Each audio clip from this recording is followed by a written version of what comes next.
ನಾನು ಲಗ್ನ ಹಾಕ್ಲಿಲ್ಲ ಇಲ್ಲ ಅಂದಾಗ ಶಿವನುಡಿ ಕೇಳೋಗೋಸ್ಕರವಾಗಿ ಎಲ್ಲಾರು ಶಾಂತಿಯಿಂದ ಕೂತಿರಿಪ್ಪ ಅಂದ್ರೆ ಇದೊಂದು ಬಹಳ ನಮಗ ಹೆಚ್ಚಿಂದ ಹೌದಾ ಅದಕ್ಕೆ ನಾವು ಅವ್ರಿಗೆ ಅಂತಾರಿ ಏನಾರ ನೀಡಿ ಏನಾರ ಗಜ್ಬಿಜಿ ಮಾತಾಡಿ ನಾವು ಹೋದಿಪ್ಪ ಅಂದ್ರೆ ನಮಗ ಸ್ವಾರ್ಥ ಕಾಣಂಗಿಲ್ಲ. ಭಗವಂತನಲ್ಲಿ ಕಸ ತಿನ್ನುವುದನ್ನು ತುಸು ತಿನ್ನುವುದಕ್ಕರೆ ಹಸುನ ಮಾಡಿ ಅವರಿಗೆ ನೀಡಬೇಕಾಗ್ಯದ. ಗಲಿಬಿಲಿ ಮಾಡಿ ಏನಾರೇ ಮಾತಾಡಿ ನಾವು ಹೋದಿಪ್ಪ ಅಂದ್ರ ಅದು ಸ್ವಾರ್ಥ ಕಾಣಂಗಿಲ್ಲ. ನಮ್ಮ ಸರ್ಜೋಡಿ ಕಲಾವಿದರು ಬಹಳ ಮಾರ್ಮಿಕವಾದಂತ ಮಾತು ಇಟ್ಟುಕೊಂಡು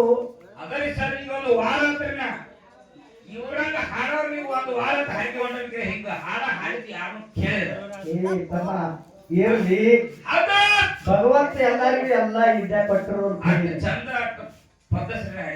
ನೋಡು ಹಿರಿಯರತ್ತ ಯಾಕಂದಾರ ಹಳೆಯತ್ತ ಹೊಳ್ಯಾಗ ಹೋಡಂದಾರು ಗಟ್ಟಿ ಸುತ್ತ ಬೇಕಾದಾದ್ರು ಅಂಬಿಗಾಲು ಹೋಗದಾದ್ರು ಎಂಟ್ರನೇಗ್ರೆ ಜಪ್ಪದ ಬರುವಂತದ್ದು ಎತ್ತ ಅದೈತಿ. ನಿಮ್ಮದು ಏನೈತಿ ಅದು ಜಟ್ ಹೊರ್ಕೊಳ್ತಾನ ಸಾಂಗೋಲ ಹೊರ್ಗಳು ಓಡಿಸಿದಾಗ ಓಡಿಸ್ಬೇಡ್ರಿ. ಇರ್ಲಿ ಎತ್ತ ಹಳೇದಾಗೈತಿ ಕಿವಿನೂ ಬಂದಾಗ್ಯಾವಾದ್ರು ಬಡ್ಡಿದಿಂದ ಒಂದೊಂದು ಹೋಗ್ಬೇಕು ತಮ್ಮ. ಗುರುಜಿ ಅವರ ಮೊದಲು ಮುಸುಕ್ ತೆಗೀರಿ ನೀವು. ನಾ ಏನ್ ಹಾಡ್ತಾನೆ ಅನ್ನೋದು ನಿಮ್ಗೆ ಅರ್ಥ ಆಗೈತಿ.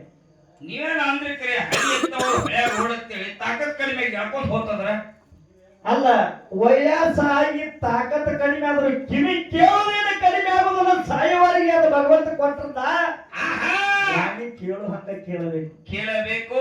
ಯಾಕೆ ಈ ಮಾತು ಹೇಳ್ತೇನೆ ಅಂದ್ರ ನನ್ನ ಪತಿ ಒಳಗೆ ಹಿಡಿಯುವಂತ ಸಾಹಿತ್ಯಗಾರ ನನ್ನ ಸರ್ಜೋಡಿ ಯಾರು ಇಲ್ಲ ತಿಳ್ಕೊಂಡು ನಾನೊಬ್ಬ ನಾನು ತಪ್ಪಾಡ್ಸೀನಿ. ಇಲ್ಲಿ ನಮ್ಮ ಗುರುಗಳು ನನ್ನ ತಲೆ ಮೇಲೆ ಕೈ ಇಡಾಕ ಬಂದ್ರು. ಏನು ಇಟ್ಕೊಂಡು ಹೋಗುನು ಏನು ಅವ್ರ ತಲೆ ಮೇಲೆ ನಾವು ಕೈ ಇಟ್ಟು ಹೋಗುನು ಏನ್ ನಿಮ್ಮಿಬ್ಬರಿಗೂ ಬಿಟ್ಕೊಟ್ಟು ಸೇರಿಪ್ಪ. ನಾವು ಬಹಳ ಸಣ್ಣ ಬಾಲಕರು, ನಾವು ಅಜ್ಞಾನಿ ಬಾಲಕರು. ದೇವಿ ಸೂತ್ರ ಮಾಡಿದ್ವಿ ನಾವು. ದೇವಿ ಸೂತ್ರ ಮಾಡಬೇಕಾದ್ರ ಗುರುಜಿ ಅವರಿಗೆ ಹಳ್ಳೂರು ಮೇಳ ಅಂದ್ರೆ ಸಾಲ ತಿಳಿಬೇಡ. ಮೊದಲು ನೀವು ಹೇಳಿರಿ ಎರಡು ಭಯ ಆದ್ರು ಹೆಂಗ ಪ್ರತಿ ಒಂದು ಸ್ವತ್ತ ಪ್ರತಿ ಒಂದು ನುಡಿ ಹಾಕಬೇಕಾದ್ರೆ ಅದಕ್ಕೆ ಹಿಂದ ಆಧಾರ ಪ್ರೂಫ್ ಇರ್ಲಾರ್ದ ಯಾವ ನುಡಿ ಹಾಕಂಗಿಲ್ಲ. ನಡೆಯಂಗಿಲ್ಲ. ಉತ್ತಾರ ತೋರ್ಸತ್ತಾರೆ ಭೂಮಿ ಹತ್ತಗರೆ ಇರ್ತಾರೆ ಯಾಕೆ ಕೇಳಂಗಿಲ್ಲ. ತಗೊಂಡ್ವಾನಿನ ಉತ್ತಾರ ಇರ್ತಾರೆ. ಇರ್ಲಿ ತಮ್ಮ ಬಹಳ ಗಡಬಡಕ್ ಬೀಳಬೇಡ. ಯಾಕಂದ್ರೆ ಈಗ ಎರಡನೇ ಸುತ್ತಿ ನಮಗ್ ಚಂದಟ್ ಹೇಳಿದ್ವು ತಲೆ ಮೇಲೆ ಹೊಡೆದು ಈಗ ಎರಡನೇ ಹತ್ತಿರು ಹೊಂಟದಿವು. ಗಡಬಡಿಸ್ಬೇಡ, ಇನ್ನ ಬಹಳ ದೂರ ಐತಿ ಮಾರ. ಅದಕ್ಕೆ ಏನು ಹೇಳಿದ್ರು ನಾವು ಒಂದು ಪದ್ಯದಾಗ ಪದ್ಯ ಹಾಡುವಾಗ ಅವ್ರಿಗೆ ಕಿವಿ ಎಕ್ಕೊಂಡು ಇಟ್ಟಿದ್ರು ಗೊತ್ತಿಲ್ಲ. ಅಸುರನ ಸುನಿಗಿಸಿ ಬಿಟ್ಟಿ ಶಿವನಿಗೆ ಮೂರನೇ ಕಣ್ಣ ಕೊಟ್ಟಿ ಅವ್ರೇನ್ ತಿಳ್ಕೊಂಡಾರು ಗಾಪಿನ ಮುಂದೈತಿ. ಶತಕಂಠ ರಾವಣನ ಶಿರ ಹರದ. ಗುರುಜಿ ಮೊದಲು ವಿಚಾರ ಮಾಡ್ಕೋರಿ. ಶತಕಂಠ ರಾವಣ ಯಾರ, ದಶಕಂಠ ರಾವಣ ಯಾರ? ಇಲ್ಲದ ಮಹತ್ವ. ಅವ್ರು ರಾವಣ ಹೆರಮುರಿ ಕಟ್ಟಿ ರಾಮ ಕೊಂದಾನು. ಈ ರಾವಣ ಬ್ಯಾರೆ. ಗುರುಜಿ ಅವರ ಚಸ್ಮಾ ಈ ಕಡೆ ಹಿಂದ ಹಾಕೋರಿ. ಮೊದ್ಲ ಕತ್ಲ ಹಿಡ್ದಾರವ್ರು ಇವ ದಶಕಂಠ. ಇವ್ ಹತ್ತ ತಲ್ಯಾವ ಕಾಣಬೇಕಟ್ಟೆ ಹಾಕೊಂಡ್ರು ಕಾಣಬಾರ್ದಂತ ಹಾಕೊಂಡ್ರು ಹಾಕೊಂಡಾರ ಅವ್ರು ನೋಡಾಕ. ಮತ್ತ ಅವ್ರ ಏನ್ ಹಿಡ್ದಾರ ಈಗ ಕಾಣಲಾರ್ದ ಹಿಡ್ದಾರು. ಮತ್ತ ಅದನ್ನೇ ಹಾಕಬೇಕು. ಎಲ್ಲಿ ಅದಕ್ಕೆ ಹೋಗುದು ಬೇಡ ತಮ್ಮ. ಅದಕ್ಕ ಇವ್ ಏನು ದಶಕಂಠದ ನೀವು ಹತ್ತು ತಲ್ಯಾವ ಹತ್ತು ಕಂಠದವ. ಇವ ಕಣ್ಣಿ ಕಾಣ ಇಲ್ಲೇ ಇರಾವ.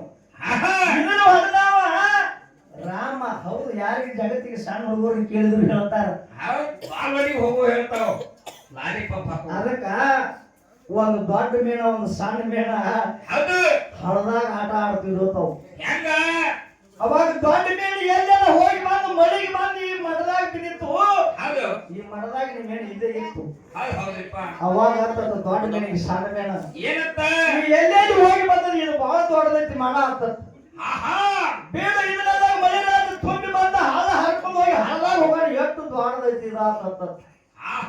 ಸಾಂದ್ರ ಮೇನ ಹಳಿ ಮೇನ್ ಕೇಳ್ತದ ಹಳಿ ಮೇನಿಗೆ ಹಳಿ ಮೇನ್ ಆತತ್ತ ಇನ್ನ ಮುಂದೆ ಹೋಗೋಣ ನೋಡಕ್ಕೆ ಅದ್ರ ಸುದ್ದಿ ಆಗ್ಬಿಡ್ದು ಹೋಗಿ ಹೊಳೆ ಕೂಡಿತಂತ ಯಾಕಡೆ ಹೋದ್ರೆ ದಿಕ್ಕ ತಿಳಿದತ್ತ ಅದ ಹೆಂಗ್ ತಿಳಿತೈತಿ ಹೊಳೆ ಬಿಟ್ಟು ಮುಂದೆ ಹೋಗಿ ಸಮುದ್ರ ಕೂಡಿತತ್ತ ಆಹಾ ಸಮುದ್ರ ಎಷ್ಟು ದೊಡ್ಡದೈತಿದ ಆತತ್ತ ಹೌದ್ರಿಪ್ಪ ಅವಾಗ ಈ ಸಮುದ್ರ ಏನ್ ಮಾಡ್ತಿ 7 ಸಮುದ್ರ ಕೂಡಿದಾಗ ಒಂದು ಸಾಗರ ಐತಿ ಆ ಸಾಗರದಾಗ ನಾನು ನೀನು ಮುನಿಮುನಿಗೆ ಹೇಳೋದೈತಿ ಬಾ ಹೋಗೋತಳಿ ಕರ್ಕೊಂಡು ಹೋದ ತಾಯಿಲ್ಲ ಬಿಡಲ್ಲ ಅದಕ್ಕ ಗುರುಜಿ ಹೌದು ದಶಕಂಠ ರಾವಣ ಏನದ ನೀವು ಒಂದು ಹೊಳಿ ಇದ್ದಾಗ ಹೌದ್ರಿಪ್ಪ ಶತಕಂಠ ರಾವಣ ಏನದವ ಅದ್ರ ಇತಿಹಾಸ ಹೇಳ್ತೀನಿ ಕೇಳು ಭೂಮಿ ಮೇಲೆ ಇರ್ತಿರ್ಕಿಲ್ಲ ಆಕಾಶದಾಗ ಇರ್ತಿರ್ಕಿಲ್ಲ ನಡುವ ಮ್ಯಾಗೂ ಇರ್ತಿರ್ಕಿಲ್ಲ ತಳಗ ಭೂಮಿ ಮೇಲೆ ಇರ್ತಿರ್ಕಿಲ್ಲ ಆಕಾಶದಾಗ ನಡು ಯುದ್ಧ ಮಾಡ್ತಿದ್ದ ಅವ ಮಾಯಿದ್ದ ಮಾಯಾಕೋರಿದ್ದ ಹೌದ್ರಿಪ್ಪ ಶತಕಂಠ ರಾವಣ ಅಂದ್ರೆ 100 ತಲೆ ಅವಂಗ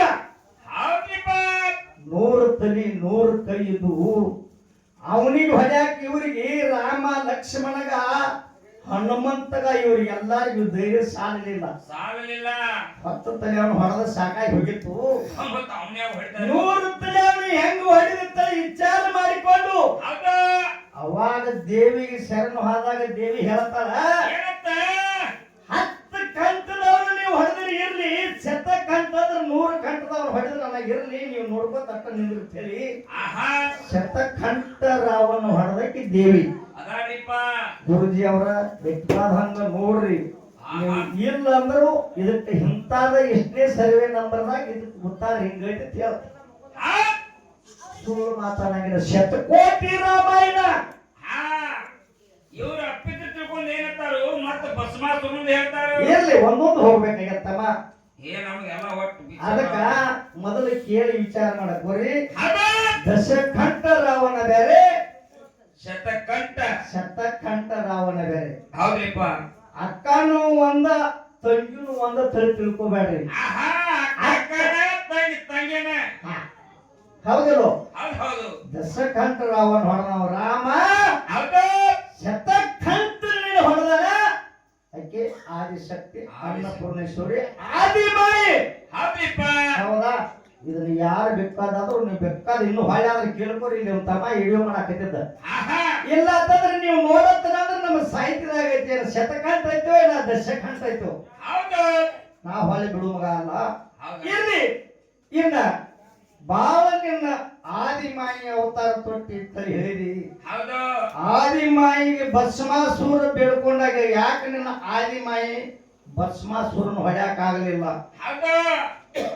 ಅವಾಗ ಯಾಕೆ ವಿಷ್ಣು ಪರಮಾತ್ಮನ ಹತ್ರ ಶರಣ ಬಂದರು ಅಂತ ಒಂದು ಮಾತು ಅವ್ರಿಗೂ ಸಂಶಯ ಬಂದು ಕೇಳ್ಯಾರ ಸಂಶಯ ಬರಬಾರ್ದು ಏನು ಬರ್ಬೇಕು ಮತ್ತೆ ಸಾವು ಬರ್ಬೇಕು ನಿನ್ನ ಮಾತು ಕೇಳಿದ್ರೆ ಅವ್ರು ಸತ್ತ ಹೋಗ್ಬೇಕನ ಸಂಶಯದಿಂದ ಬರಬಾರ್ದು ಸಾವು ಬರ್ಬೇಕು ಹಾಟ್ ಆಗ್ಬೇಕು ಮಗನ ಹಂಗಲ್ಲ ಮೊದಲ ಎತ್ತ ಬರತ್ತವು ಇರ್ಲಿ ಅವ್ರಿಗೆ ಕೇಳಿರ್ತಕ್ಕಂಥ ಮಾತ ಹೆಂಗದ ಏನಾಯ್ತಪ್ಪ ಅಂದ್ರ ಏನ ಭಸ್ಮಾಸುರ ದೈತನ ಹೌದು ದೇವಿ ಯಾಕೆ ಮಾಡಲಿಲ್ಲ ಹೌದ ಇಲ್ಲಿ ವಿಷ್ಣು ಪರಮಾತ್ಮನ ಯಾಕೆ ಬಂದ್ರು ನನಗ್ ನೆನಪಾಗತ್ರಿ ಏನು ಒಂದ್ ಚುಟ್ಕಾಣ್ರಿ ನಿನ್ನ ಕ್ವಾಟ್ನಿಂದ ನೀ ಬಹಳ ದೂರ ಹೋಯ್ತು ಒಂದ್ ಸ್ವಲ್ಪ ತಡ್ಕೋರಿ ಹಾ ನಿಮ್ಮ ದೇವಿ ಯಾಕೆ ಹೊಡಿಲಿಲ್ಲ ಓಡಿ ಹೋದಳು ನಮ್ಮ ಪರಮಾತ್ಮ ಬಂದ ಅಂದು ಪರಮಾತ್ಮ ಸೀರೆ ತರಕ್ ಹೋಗಿರಕ್ಕೆ ಯಾಕ ಇವ್ ಮುಟ್ಕೊಂಡ್ ಹೊಡಿಬೇಕು ಇವ್ ಗಂಡಸ್ತಾನ ದೋತ್ರ ಹೊಡ್ಕೊಂಡು ಹೊಡಿಬೇಕಾಗಿತ್ತು ಇಲ್ಲಿ ತೆಂಗಿನ ಮಲ್ವ ಹೌದು ಅದಕ್ಕೆ ಗುರುಜಿ ಅವರ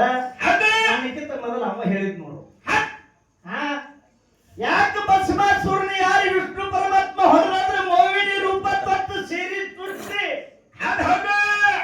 ನಾ ಹೆಂಗ ನರ್ತನ ಮಾಡ್ತಾನ ಹಂಗ ನರ್ತನ ಮಾಡಿದ್ರೆ ನಾನು ಲಗ್ನ ಹಾಕ್ನಿಲ್ಲ ಇಲ್ಲ ಅಂದಾಗ ಹೌದ್ರಿಪ್ಪ ಭಸ್ಮಾಸುರ ದೈತ್ಯಕ್ಕೆ ನಾ ವರ ಪಡೆದ ಅನ್ನೋದೊಂದು ಅಹಂಕಾರ ಇತ್ತು ನಾನ ಅನ್ನೋದೊಂದು ತನ್ನಲ್ಲಿ ಗರ್ವಿತ್ತು ಹೌದ್ರಿಪ್ಪ ಉರಿಗಲ್ಲ ಉಗ್ರ ಹಸ್ತ ಅಂದ್ರೆ ಕೈಯಾಗ ಬೆಂಕಿ ತರುವುದಕ್ಕೆ ಅವರು ಇಲ್ಲ ಹೌದ್ರಿಪ್ಪ ನಾನು ಅಹಂಕಾರ ಬಂದ್ರೆ ಅವರು ಬರೋದಿಲ್ಲ ಅದಕ್ಕೆ ವಿಷ್ಣು ಪರಮಾತ್ಮ ಮೋಹಿನಿ ರೂಪ ತೊಟ್ಟು ನರ್ತನ ಮಾಡಕ್ ಹೇಳ್ತ ಹೌದ್ರಿಪ್ಪ ಸಾಕ್ಷಾತ್ ವಿಷ್ಣು ಪರಮಾತ್ಮ ಸಾಕ್ಷಾತ್ ಪಾರ್ವತಿ ರೂಪವನ್ನ ತೊಟ್ಟು ಬಂದಾನ ಹೌದು ಹಂಗ ನರ್ತನ ಮಾಡಿದಾಗ ನಾನು ಲಗ್ನ ಹಾಕನ ಅಂದಾಗ ಹೌದು ಅದಾಗ ಯಾವ್ಯಾವ ನರ್ತನ ಎಲ್ಲ ಮಾಡ್ಕೊಂಡು ಬಂದ ವಿಷ್ಣು ಪರಮಾತ್ಮ ಮೋಹಿನಿ ರೂಪ ತೊಟ್ಟ ಮನಕರ ಮೇಲೆ ಕೈ ಇಟ್ಟ ನಡಿನಿ ಮೇಲೆ ಕೈ ಇಟ್ಟ ನಾ ಎಲ್ಲಿ ಏನ್ ಇಡ್ತೀನಿ, ನಾ ಹೆಂಗ್ ಕುಣಿತೀನಿ, ನಾ ಹೆಂಗ ಮಾಡ್ತೀನಿ ಹಂಗ ಮಾಡಿದ್ರ ನನಗ ನಿನಗ ಲಗ್ನ ಏನಾದ್ರು ಇಲ್ಲ ಅಂದಿದ್ದ.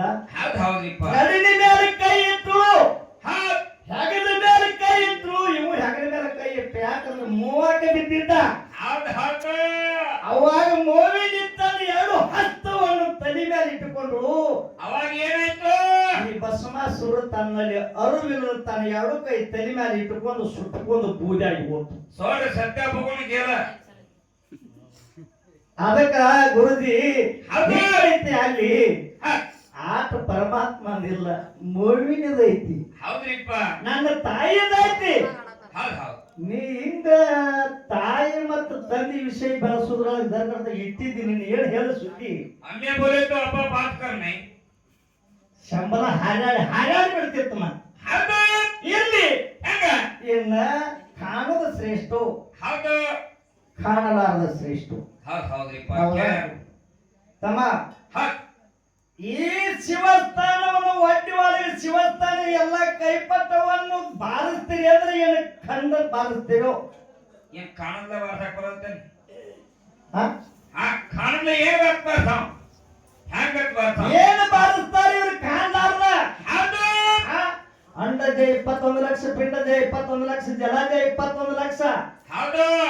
ಉದ್ಭಿಜ 21 ಲಕ್ಷ, 84 ಲಕ್ಷ ತಿರುಗಿ ತಿರುಗಿ ಈ ಅರಿವಿನ ಜನ್ಮಕ್ಕೆ ಬಂದೈತೆ ಅಂದ್ರೆ ನಮ್ಮಲ್ಲಿ ನಾವು ಮೊದಲು ಅರಿಬೇಕು. ಅರಿಬೇಕು, ಅರ್ಥ ಬೆರಿಬೇಕು. ಹೆಂಗ ಬ್ರಹ್ಮಾಂಡ ಐತಿ ಹಂಗ ಪಿಂಡಾಂಡ ಐತಿ, ಹೌದು. ಹಂಗ ಪಿಂಡಾಂಡ ಐತಿ ಹಂಗ ಬ್ರಹ್ಮಾಂಡ ಐತಿ. ಹೌದ್ರಿಪ್ಪ. ಗುರುಜಿಯವರ ಹೌದ್. ಒಳಗ ಇದ್ದೀನಿ ಆ ಗಂಡ, ಹೌದು. ಹೊರಗ ಬಿದ್ದ ತೋರಿರೋ ಹೆಣ್ಣ ಗಂಡ. ಹೌದ್ ಹೌದ್ ಹೌದು. ಕಾಣಲಾರದ ಇದಕ್ಕೆ ಗಂಡು ಅನ್ನಕ ಬರಂಗಿಲ್ಲ, ಕಾಣಲಾರದ ಇದಕ್ಕೆ ಹೆಣ್ಣು ಅನ್ನಕ ಬರಂಗಿಲ್ಲ. ಹೌದು. ಹೌದಾ? ತಾಯಿ ಗರ್ಭದಾಗ ಇದ್ದು ಆ ಗಂಡ ಹೊರಗ ಬಂದ ತೋರಿರೋ ಹೆಣ್ಣ ಗಂಡ. ಹೌದ್ ಹೌದು. ಒಳಗಿದ್ದಾಗ ಏನ್ ಗೊತ್ತಾಗತ್ತೆ? ನೀ ಕಾಣಲಾರದ ಏನ್ ಗೊತ್ತಾಗೈತಿ? ಹೆಣ್ಣೈತಿ ಗಂಡ ಐತಿ ಏನ್ ಗೊತ್ತಾಗೈತಿ? ಹೊಟ್ಟೆನ ಊರ್ ತುಂಬಾ ಅಡ್ಡಾಡಿ ಪೆರೆ ಹಸ್ತಿ. ಹೆಣ್ಣು ಹುಟ್ಟಿತಂದ್ರ ಆ ಕುಣಲ್ಲ ಯಾಕೋಪ್ಪ ಹೆಣ್ಣು ಹೊಡಿತು ಬಿಡಪ್ಪ ಅಂತೇಳಿ ಜಿಲೇಬಿ ತಗೊಂಡು ಬರ್ತಾರ ಅವ್ರು ಬೇರೆ. ಇರ್ಲಿ ತಮ್ಮ, ಹೌದು. ಬಹಳ ಮಾರ್ಮಿಕ ಒಂದು ಹತ್ತ ಹೌದ್. ಮಾತನಾಡಲಾರ್ದ ಇನ್ನೊಂದು ವಿಷಯ ಇಟ್ಟಾರ ಅವ್ರ. ಹೆಂಗಿಟ್ಟಾರು? ಮುತ್ಯ ಮುಗಿಸಿದ ಕೈಲಾಸದಿಂದ ಸರ್ವ ಸಾಹಿತ್ಯ ತಕ್ಕೊಂಡು ಬಂದ ಬಂದಾರಿಪ್ಪ. ನಮ್ಮ ಗುರುಜಿ ಅವ್ರು ಇನ್ನೂ ಒಂದಿಟ್ಟ ಯಾಕೆ